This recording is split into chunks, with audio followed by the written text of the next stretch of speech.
Hey there, this is Vemma, your Austin Realtor and land developer. And today I'm talking with Bono, a commercial realtor in Austin, and today we're talking all about land. I hope you enjoy.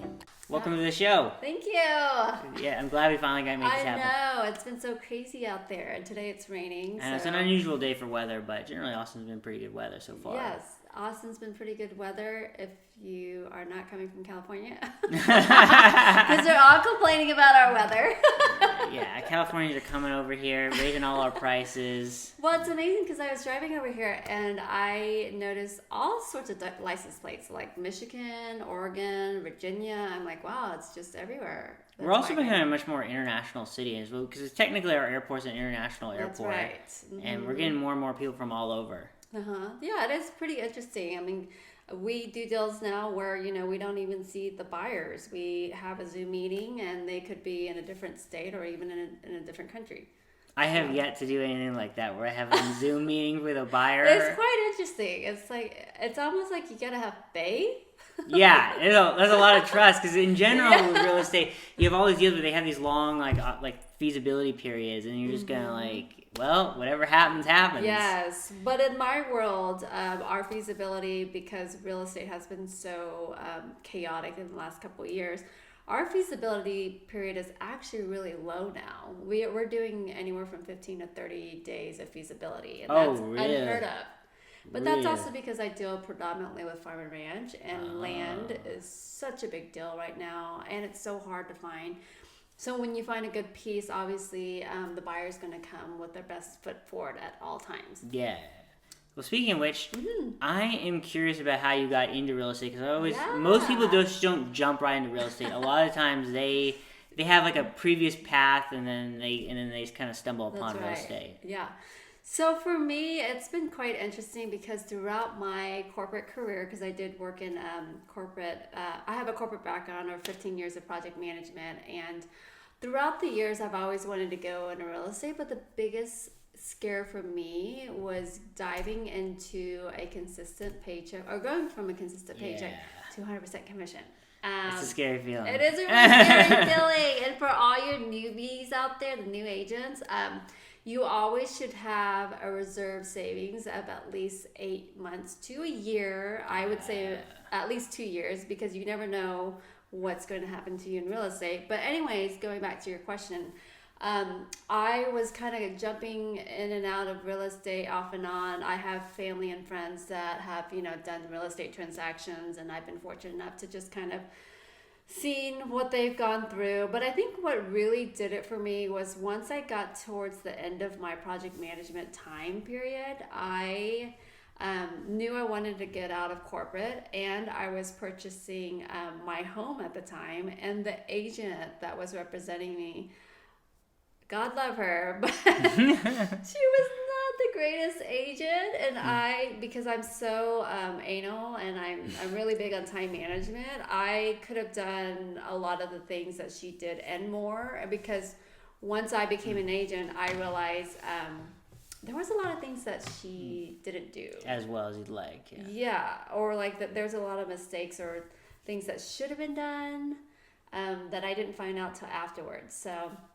But luckily, we went through that transaction as best as we could, and came out all right. I can't imagine anyone else going through that transaction.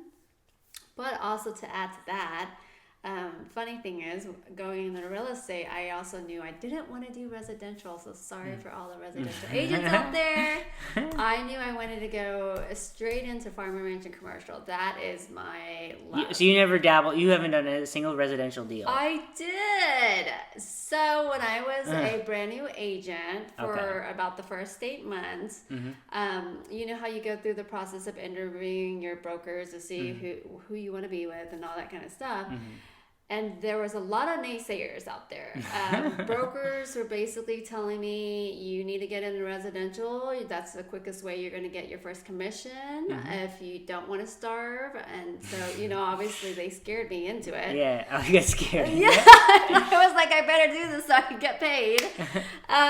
But as I was doing it through the 8 months, I just realized that there's a lot of nuances and differences in residential versus commercial and farm and ranch. and I'm putting a lot of time and effort in learning that, I might as well be doing what I want to do. So I quickly segued over, and once I segued over, I never looked back. I see. Yeah. Yeah, probably the biggest thing that I've noticed with commercials, there's a lot more off-market deals. That's the big thing I've noticed. So we are really, my team especially, I work for a boutique brokerage, but we deal with mainly off-market deals. So it's all about who you know. It really is. And it's all about your network, who you can advertise and market it to. But the reason why a lot of people continue to come back to us is because we mostly deal with off-market deals. If you're seeing deals on something like LoopNet, CoStar, anything that's advertised to the public where they can easily get access to it, that means that it's already been combed over by the big dogs. So I see. It's just too late. Yes, it is too late unless the agent that has the listing or is marketing the product doesn't really have a great network or isn't going above and beyond to be able to market that property properly to get it sold before it hits the main market. Because I think, and this is not all agents, but some agents can do a lot more to get properties sold within a short amount of time. It's whether or not you would go to that length. So. I see. So I've learned that not every agent is created equal. Right. Yeah.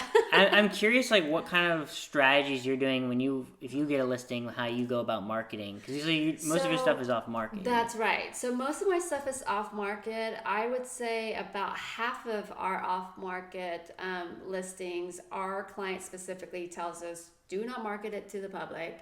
Go through your network and see if there's any bites within our network. So I do a lot of calling in my network. I do email blast marketing. And then that's pretty much it. Really. Okay, and then people come. And they come, in less than 2 weeks, they just start, pounding down my door and saying, yes, we want to put in offers. And we usually get multiple offer situations all the time. Okay. Yeah, that's awesome. One of the things I was really interested in when I met you, because we met in an online, or not online class, but like an RLI class, is like your knowledge in terms of like working with builders and getting land entitled and permitted. And I was curious too, something you had mentioned to me was about how a lot of what you do is you help either a listing or I guess a seller kind of like decide to like divide up the land, and I'm interested like how you go about that process. Yeah, so what Vemma's talking about is taking a large property, say 250 acres, and then dividing them up into smaller lots, which would give our client, what I call a project owner, actually more net profit in the long run, rather than selling it to a developer or builder to build upon. Now, not all of our clients want to do that because it is a longer process to get your money in the end. But from our experience, from the number of projects that we have done so far, our lots usually sell within a year. So if the project owner / landowner is able to hold on, I mean, they can make, I think our return percentage is averaging somewhere between 75 to 85% right now. And that's pretty good, especially in today's market. Yeah. So we definitely know what we're doing. So it just, there's a lot of requirements that goes into it because you really need to be up to date on your Texas land laws and regulations. You need to know what you can and cannot do within the counties. You also need to be prepared that sometimes the counties will bump heads with you and tell you that you should be doing something which isn't legally right what they're saying, but you need to be able to stand up for yourself.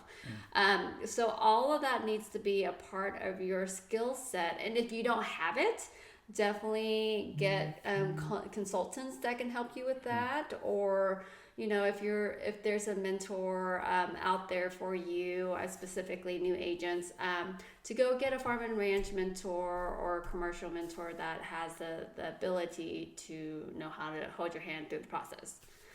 So yeah, it's a lot. Well, one thing I was going to ask you, but you kind of segue into a topic I was thinking about, is like for someone who wants to become like a commercial agent, what are kind of like the steps that you took, or what are steps that you kind of now going through it, what you would have done differently, or how to make that transition as quickly as possible? Yeah, good question. So I actually segued really quick, but I think that's also because of my personality, right? I don't take no for an answer. I'm pretty driven, and I don't let anyone tell me that I can't do it, basically. You know, you don't take no for an answer. No, you don't take no for an answer. You have to really be persistent on that. But for me, I think there's two definite paths. If you're a brand new agent and you say, okay, I automatically want to do commercial, one of your biggest bet is getting into the bigger companies like JLL or whatever is in your area, right? And the reason why I say that is because they are ran like a corporation. They do kind of give you a salary up front, but then it comes out in the back end. Like there's nuances that helps the new agent be able to get through the first few years, right? And then you get to build your knowledge. You work on a team because they don't actually let you go on your own like an independent contractor agent. They actually make you work up through the rankings, which is a good thing because you're essentially getting training from a senior level. But at the same time, there are drawbacks because of the commission split or the way that they pay you or the way that you climb up their corporate ladder is it's a little bit, detailed for my liking. Or you could do it the way I did it, which is I basically went and I interviewed a lot of brokerages that were boutique brokerages, mind you, that were geared towards farm and ranch and commercial. And then I just entered into their division. And usually by the time that they've gotten done interviewing me to bring me into their brokerage, they're already like, okay, yeah, we can see how you can fit into our commercial team and how you can actually help drive it and build it, right? Because I already had the corporate background. From the project management you're talking about. To go with it. So that helped out a lot. But the biggest thing really is just finding someone who's been in the industry for many, many, many years and to be able to mentor you, because training is so important. On the job training is so important. So I think that is what did it for me, is getting the right mentors in place. Because I don't just have one, I have multiple for different things. So I think for a new agent, that is the ultimate key. And the next question they ask is, well, how do you go about finding a mentor? Or how do you find these people, right? Well, that is when you start networking with individuals out there. You find out where all the property exchanges are for farm and ranching or versus commercial. You go to all of those. You start talking to people. You start understanding the depth and knowledge that a person has and building relationships with all those people. And then eventually you will find that person where you're like, I would like to actually really see if you are willing to have me as your mentee. And that's kind of how it worked for me. A couple of times I just did a lot of networking and I found some mentors through that way.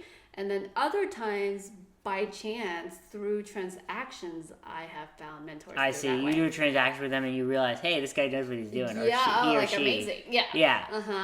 Yep. So I've had that happen a couple times where I'm like, I realized the other agent has like lots of years experience, and I was like, oh, this person knows something. Yeah. And there's like sometimes like even during a transaction, I'll ask them questions about other transactions, just to kind of learn.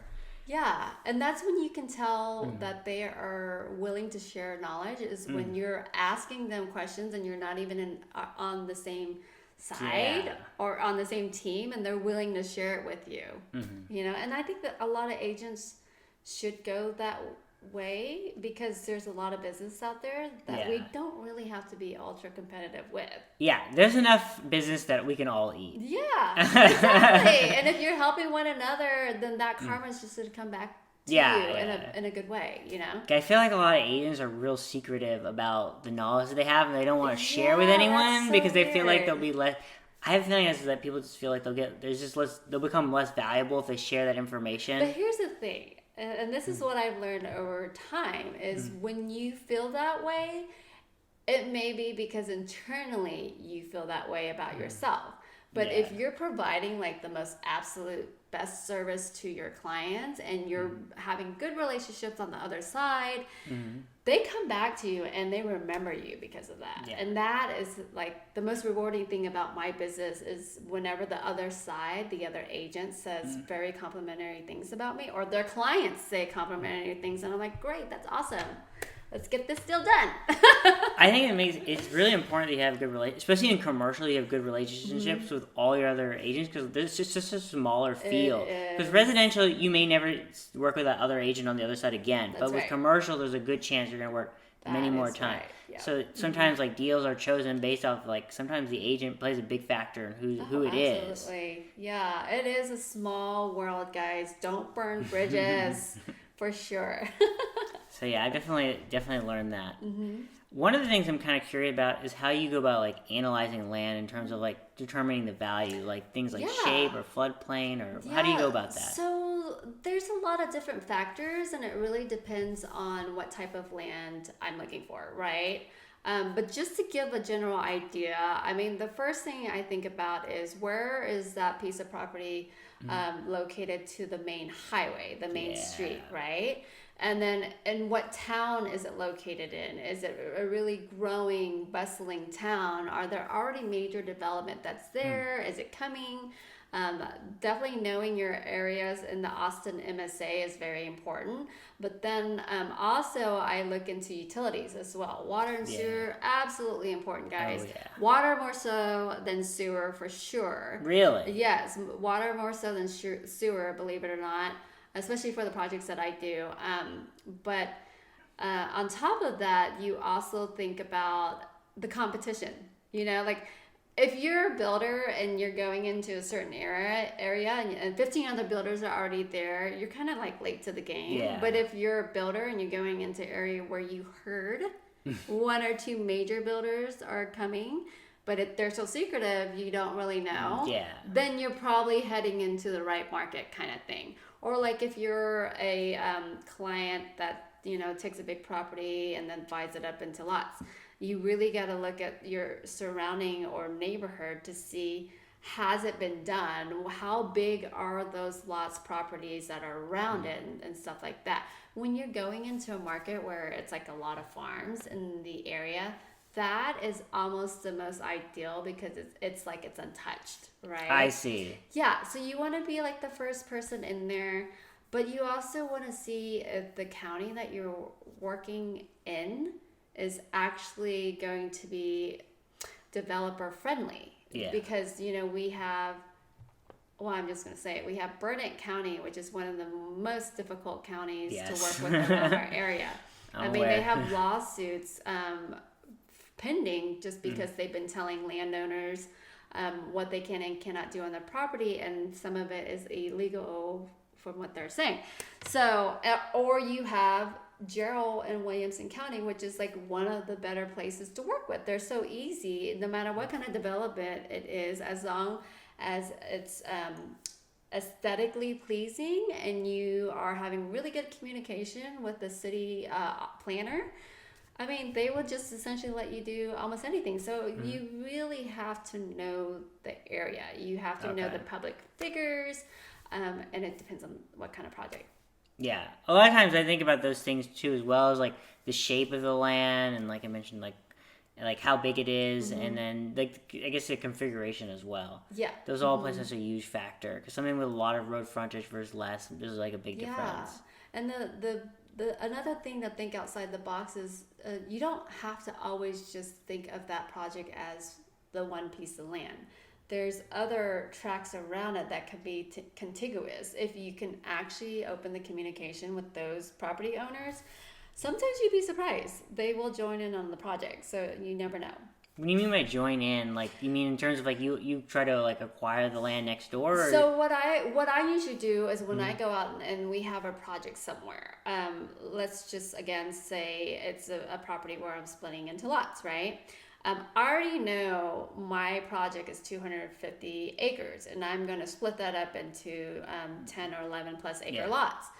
I'm automatically going to call all the property owners around it to see if they're interested in being a part of that project or wanting to do that project to their own piece of property. And that's what I say, like, you kind of really have to think outside the box on those things and remember those kind of things, because you'll be surprised. Like, some of them will join in on the project with you. And then some of them will give you a timeline of maybe next year or a couple years from now. But the point is, the business and activity, it keeps going as long as you make sure that you're opening up the lines of communication for all property owners around the area. Because I think what I've learned is most property owners really like to be in the know of what's going on with their neighbors. Yeah, they don't want to be already seeing trucks and construction happening, and then they're like, well, we didn't know that was happening. We didn't want to be around that, you know. Maybe we want to do the same thing and change our mind, go somewhere else. So yeah, I've definitely called on owners, like, after purchasing a property, if I work with a lot of investors, if they want to expand and they can buy like adjacent properties, I've had to call owners a couple times and ask, and I've been surprised to see that a lot of times they're more receptive than I originally anticipated. Yeah, absolutely. A lot of times they want to, like, and if not, even if they just want to know what type of development's going on, and they just want to be in the know, as you mentioned. And even then, you've opened the line of communication to that property owner. So the more information you share with them, the more they're going to remember that. And the next time they have a thought about their land, or they want to know that whatever else is maybe going on in the area, they may think you have the answer to that. So they're going to reach out to you. So that's more points of communication. Yeah.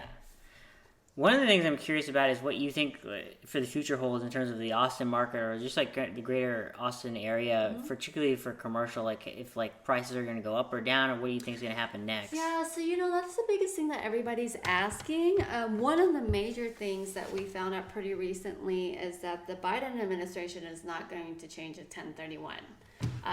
So 1031 exchange program. So that is an absolutely positive thing for real estate, because had that had changed, it would have been pretty detrimental. And considering, almost everybody in the upper echelon does some form of 1031 exchange. But now that that's off the table for now, I think we're pretty safe as far as real estate activities go. I mean, we are in the Austin market, and we are, for 2020, the #1 growing city in the nation, as crazy as that may sound for some of those that have lived here for a really long time. But I don't see the prices going down. Sorry, you guys. Because you're a buyer. Yeah, I know. So the prices aren't going to go down. They're definitely not going to go down to what you are used to 2 or 3 years ago, for sure. Yeah. I think the prices are still going to go up, but I don't think that they're going to go dramatically up. I think that in the next couple of years, you're going to start seeing them kind of flatline. But predominantly, Texas has really been a really good state to live in for real estate, because we don't really have that high of property tax, nor do we have state taxes. I mean, there's just so much benefit to living in Texas. Yeah, because we don't have income tax, too. And we have so much more land in general. That's right. We have so much more land, and historically speaking, our land tax rates would only increase 3 to 4% every year, which is not a lot compared to some other states, right? Yeah. So with that being said, that's why so many people are coming here. And yes, that is driving up our cost of living and our real estate costs, because prices are kind of going sky high. But at some point, you have to realize whatever goes up must come down. And if it comes down, at some point, it also flatlines, right? So we have had a lot of sharp increases in the last couple years, but I can actually see in the next couple years, we start to steady it out. So at this point, what we actually advise our clients is, not to expect the prices to go down, and to expect them to still go up a little bit, and particularly in farm and ranch, because land has been purchased. So much land has been traded in the last couple years that land has been really difficult to find. Oh yeah. So land prices will still steadily go up. But I also think at some point things are going to reverse back to normality. Right? Yeah. Do you think we're at the same growth rate as kind of like a place like San Francisco or San Jose? I do. It's crazy to say that, but so the Californians that move here that I've spoken to, they can't wrap their head around how Austin can be said to be as expensive as California, specifically San Francisco or LA, the bigger places in California. And that's probably because it kind of depends on when they moved here, right? Yeah. But if you're talking about today, like in this year, 2021, the not only has real estate gone up, but cost of living's gone up, everything's gone up, food's gone up, just services have gone up. I mean, yes, there's a lot of different variables that go into it, but for the most part, the economy has just increased. Everything's just increased, right?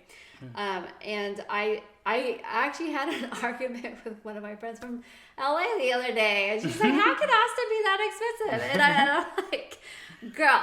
Like the average house prices in Central Austin right now, like the median cost is $500,000. Yeah. And we're not talking about like a brand new house. We're talking about a moderately older home that is 3-bedroom, 2-bed. You know what I mean? It's like that. Yeah, that's kind of the cost in some of your places in California right now. And I mean, unless you're looking for a nicer place, then yes, the price goes up.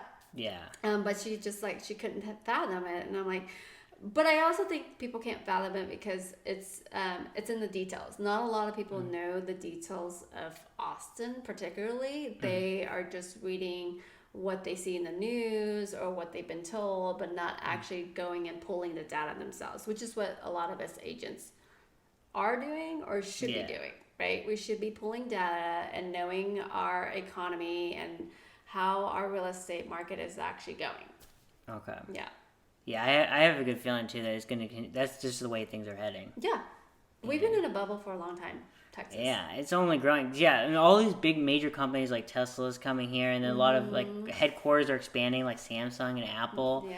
So because all these people are coming, it's like housing prices are going up, and then all the land around it is all these new build. There's such a shortage of homes that all these builders are buying up all these land so they can start building. That's right. That's why I think land is still gonna keep on moving up. And the thing you guys got to keep in mind too, builders and developers, they plan 5 to 10 years out. Yeah. So they may be purchasing the land now, but it may be for a development in the future. Yeah. So they have to buy the land now because if they don't, the prices keep going up. That is true. Yeah. Let's take a quick break because my timer is kind of running low. So one of the things you had mentioned was about how builders, they look for land like 5-10 years out before they ask, because there's so much work in the entitlement process or permitting, and they want to kind of be ahead of the game. Because if you're wanting to build now, like it's just you got to be like 3 or 4 years ahead of time. And you mentioned that you work with a lot of builders. Yeah. And I'm curious, like when they're looking or when they're scouting out land, what are the like key things they're looking for? You mentioned something about like water and So I think for the most part, they really want to be next to a major road of some sort. It doesn't necessarily have to be a highway, but a major road where, this huge massive subdivision that they're going to build, the residents would have easy access going to or away from town, right? Especially when you're building outside the Austin city limit, they want to be able to give the residents the convenience of living in Liberty Hill and jumping on the highway and coming back down downtown Austin if you work that way, right? Yeah. And then the other thing that they're really, really big on is water and sewer, but more so water than sewer, because you can always do septic with sewer, but water is kind of key. Yeah. And so those two things are usually the most important things, and obviously how much of a floodplain is on the property. I mean, they would prefer not to have Any, floodplain on the property, but you know, land's tough to get now, so you sometimes have to accept there's gonna be some, or else there's just all the good land's already been snatched up. Yeah, or if you have like a lake that runs across the land or a creek or something like that, that's just naturally going to be a floodplain of some sort, right? So they can do with that, because depending on how big of a subdivision they are, most of the time where the water runs through, they just turn it into a community area for the residents, like a hiking or biking path or whatever. So I think those are generally the biggest thing. But, you know, they obviously, like everybody else out there, they want to try to get the land for the lowest price possible. But in today's market, since land prices are so high, they just kind of have to do it to get the property now so that they can build in the future. And for me, I think also it really helps if you have an extremely good working relationship with builders and developers, because they will start to call you, they'll start to tell you where they're looking at, and so that you can go prospect and find some land for them.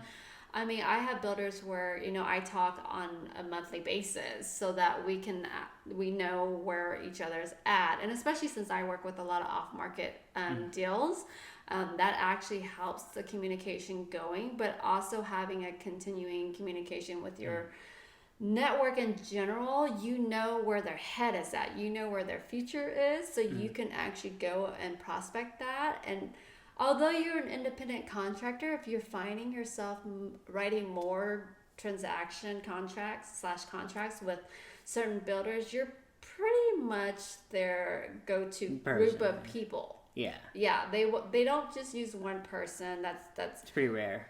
That's pretty regular, but I've seen it happen before.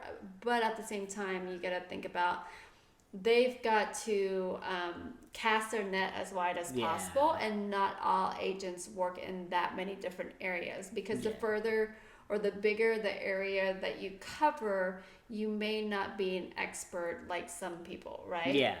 And like for me particularly, I predominantly work in Williamson County because it's a lot easier than working in Travis or Burnett County.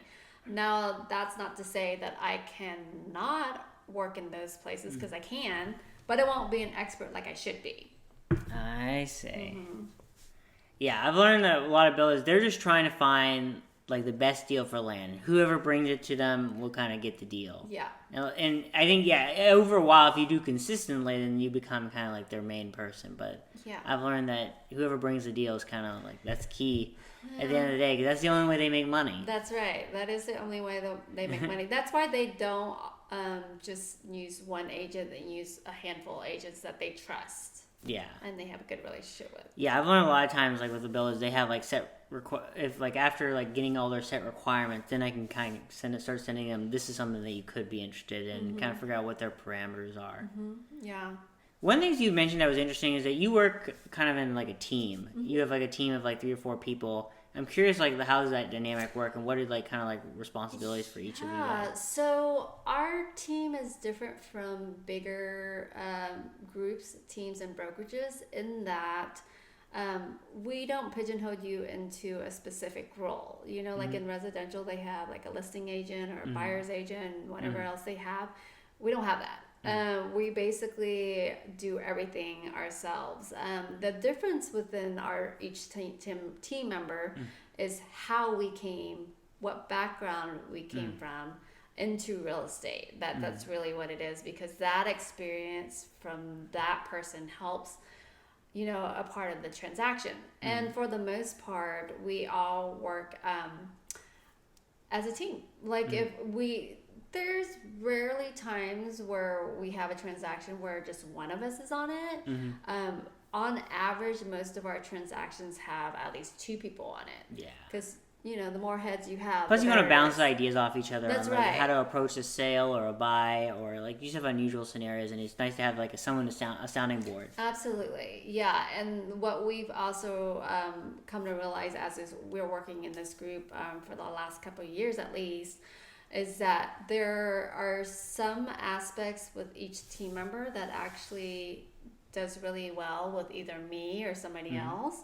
And so we start having more transactions Yeah, together. more synergy, Yeah, and you actually, believe it or not, bring a lot more business together than you do as an individual. And I know as crazy as that sounds. Yeah, it's like a force multiplier. Yeah, and that goes back to what we were saying earlier, was that there's plenty of business out there, guys. We don't have to be greedy about it. When we share and we... and when I say share, I mean share in the knowledge, share in the commission, share in everything. You actually bring a lot more to the table. Plus, I think when you start sharing, people will also share with you, and then that makes you a much better agent and allows you to grow. And sometimes when you try to like hold back, the problem is no one's going to share anything with you then. That's right. And so then it's hard for you to kind of keep developing your skills as an agent. Yeah. And I think the biggest thing for me, like when I was a new agent, I remembered that feeling of not having the right camaraderie and the right support and just kind of feeling lost sometimes. And that's the reason why I always give back. Like I always share knowledge when I can. I always try to help direct people if I can. I don't see it like it's a waste of my time because I feel like I'm helping someone. Yeah. Right? And with helping someone, eventually they come back around and somehow do business with you or share a business with you because they remember your kindness from that. Which is a really great feeling because you're making an impact, especially for someone new. So. Yeah, because for me, I have so when I got my license, I worked at my mom's brokerage, and so I'm not used to kind of like hearing about how other brokerages, how they do things. It was just kind of like I got my license. There's really only one place I was going, and then and then a lot of my experience has really been through this one. I guess my mentor or my mom, and she's really helped groom me and like kind of learn these things. And I've learned that like other agents, it's like sometimes they have like to go through maybe several different brokerages to kind of like find their path. Yeah, I was really lucky in that way. Yes, you are. I mean, because you basically had someone that was on your side the whole time. Yeah, and you couldn't have been steered wrong, right? Yeah. And that's another thing for the newer agents is to understand that it's okay if you switch brokerages a number of times. There's not something wrong with you. You're just trying to find your home, your place that you belong to, that you can actually get along with the people and really love and enjoy the things that you guys do together. And sometimes for a lot of those agents out there, that's just a normal thing, and I hate to really say that, but a lot of brokerages sometimes they overpromise, and they don't have enough hands-on training, or they're not available when you actually need them, when you're nervous about writing your first contract. It's just a number of things that could be the reason why you leave, but don't ever feel like it's your fault because you are paying them, and you have to find your home. Yeah. So. Yeah, I think it's really important. Yeah, find the right place, because like it doesn't make the place that the broker is bad or not. It's just it wasn't the right fit for you. That's right. Yeah. One of the things they kind of talking about more about like new agents and what they kind of need to do to get kind of in the commercial space is like, what's your thoughts on like certifications and like I've heard about like the CCIM and the ALC. What's your thoughts on that, and like what kind of importance do you put on that? So for any sector within real estate that you want to go to, there's always the really big designation. So for commercial, it's CCIM. Everybody talks about CCIM all the time. There are thousands of dollars for one module. So unless you can really afford it, I don't really suggest you going out and doing it right away. I will say though, and I'm a really big proponent on learning, always learning.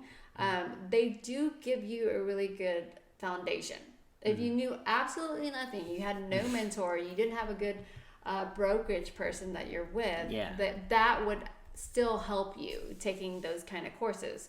But the biggest thing for me is, again, finding that right mentor, somebody that will help you do in the field training, and that would not steer you wrong, right? And that's like anything else in this world. Like you really have to connect with that person and find the right person that would fit with your personality too. Because they're just because they're super ultra smart doesn't necessarily mean they're going to be able to communicate with you the way you need to be communicated. So yeah, you're just going to have to go through the motions of finding the right person, and it's okay if you thought one person was going to be it, but they turned out not to be. Just keep looking. And you should always have more than one mentor anyway.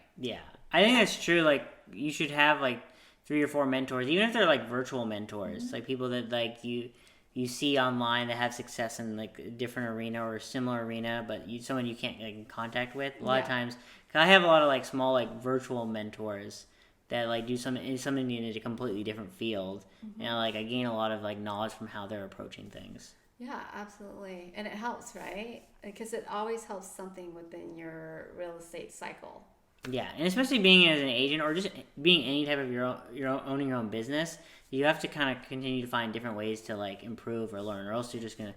Otherwise, the business is gonna take over. That's right. Yeah. Well, I mean, the one thing that I think everybody has learned, or if you're a seasoned agent or if you're a new agent, you will learn, is that within real estate, you kind of can't not be doing anything. You have to like constantly be filling up your pipeline. Yeah. And whether that's like going out and taking a class and learning something new, or going and doing some prospecting, whether it's cold calling or sending out your marketing or something like that, or reaching out to people in your network, you need to constantly be doing something and not just sit there and say, when is it going to fall in my lap?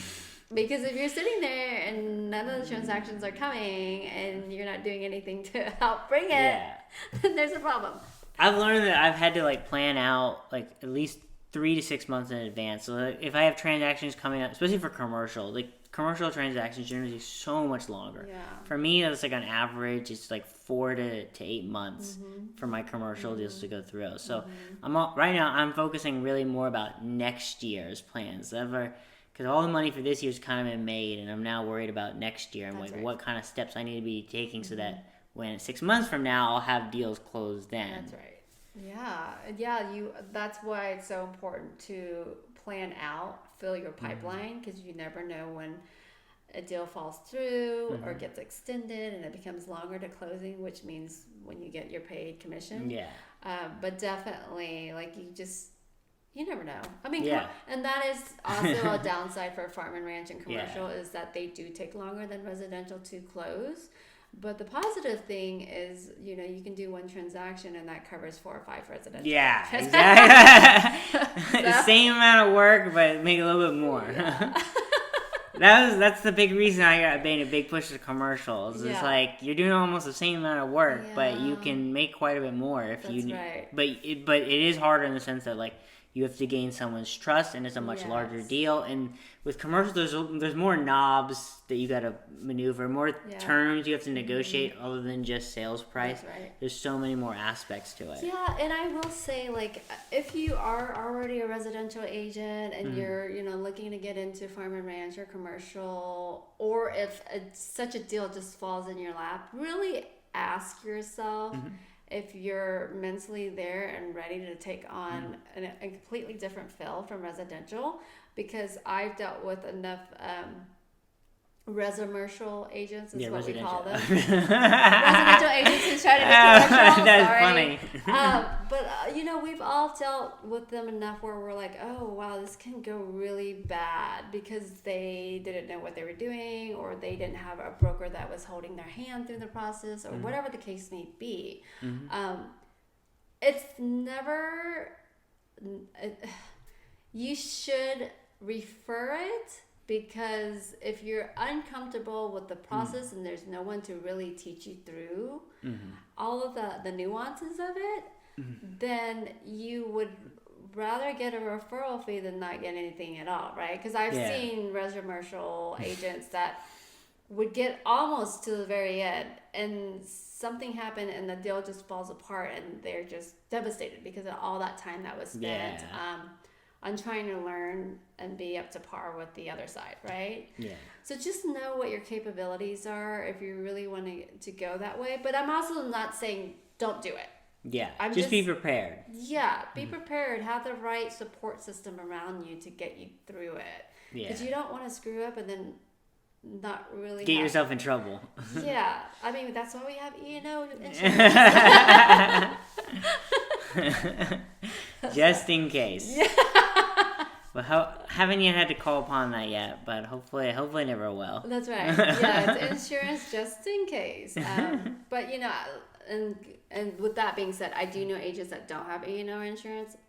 Always get your E&O insurance, people. One of the things I'm curious about is in terms of when you're looking at land, do you do any type of like extra studies? Like something that comes to mind is like an environmental study. So I don't do that. I always let the buyers do that. Or do you suggest it, I guess is the question I'm really asking. It depends. If I walk the land and I start seeing something like really off, or there's holes in the ground, or I knew they were pulling up oil, or whatever the case may be, then yes, I would suggest it. But I think that also comes with knowledge, right? Because not every agent's going to be able to walk land and be able to tell their client, hey, I suggest you do a phase 1 and 2 study. Yeah. But that will come with time when you're doing more farm and ranch and commercial transactions. And it also has to do a little bit with the knowledge and the history of that piece of property too. Like if you knew a gas station used to be on top of that property, then yeah, you're gonna be like, yeah, dude. I did an environmental recently for a land that had a lot of oil wells. It had 4 oil wells on it, so I thought just to be safe, because it is expensive, but sometimes I do feel like it is worth it. Because you never know. Because the thing is, you buy something, and then if there's any type of environmental hazard, you are really in trouble. Usually for commercial, I think it's always worth it. Always worth it, right?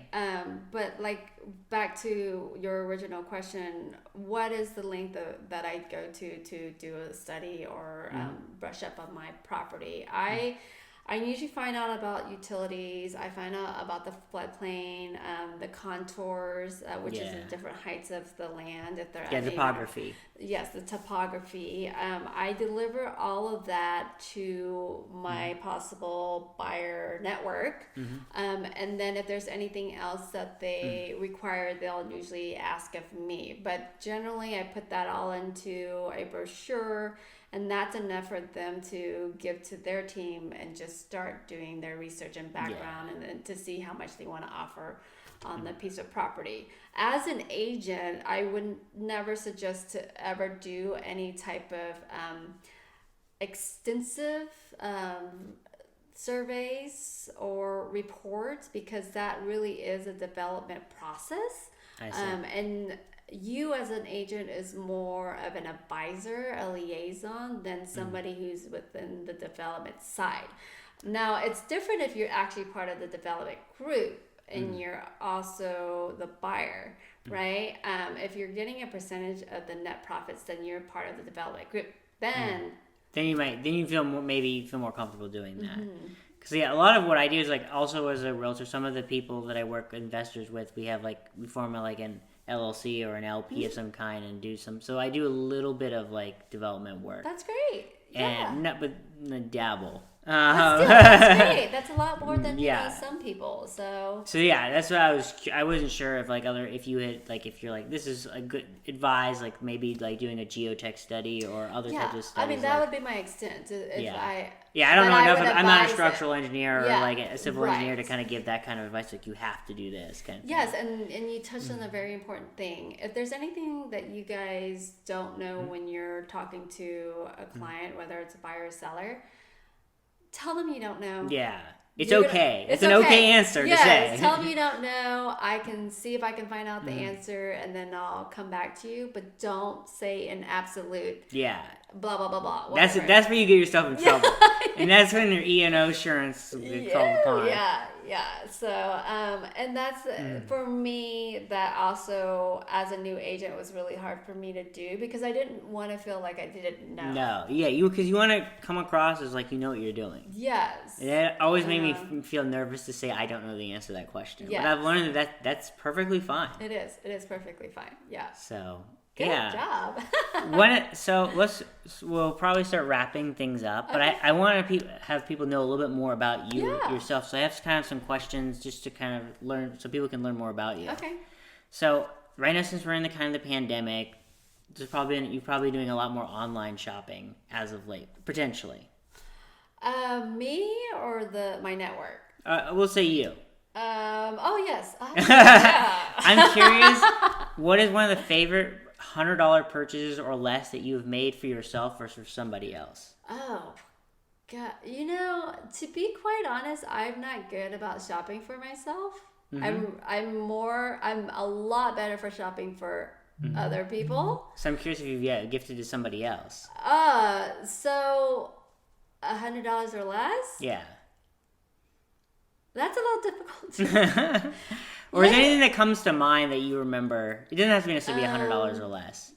Yeah, because lately I've been buying a lot of a bigger present for people in general, and that's just and that's to say like thank you or I love you, like that kind of stuff. Friends, family, sometimes business partners or clients or whatever the case may be.